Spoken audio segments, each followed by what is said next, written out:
A great message to it. I didn't say that that you need to have a six pack and bulking all out. You have muscles to your ears. I didn't tell you that. You just need to be in a good place physically so he can use you in a good place physically. All right. I'm not saying that you got to do 1,000 sit-ups a day. I'm talking about getting yourself ready so you can be in a place where God wants to use you. Because he says physical training is good, but then it says, but training for godliness is much better. You see the mindset that he wants us to have? You see that, y'all? The mindset that he says physical training is good, but spiritual training for God is much better. It's much better. So what does that mean? We have to train more spiritually than we do physically. Because watch this. I'm gonna help you this morning. Because we have a lot of people that they are really dedicated to physical fitness. They really are. And I'm not knocking any of that. I'm not.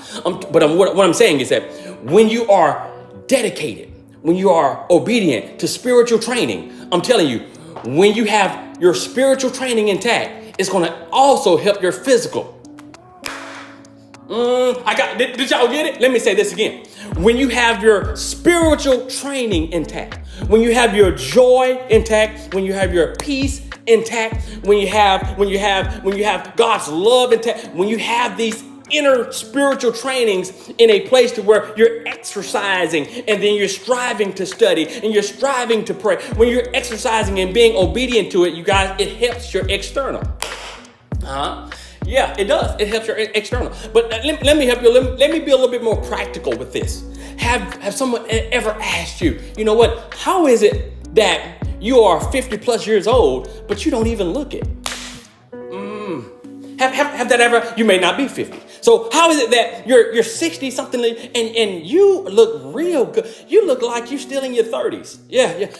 You see, spiritual training preserves who you are. Spiritual training helps your external. You see, you got to have them both. But God says your spiritual training is better than your physical, because your spiritual training will help your physical.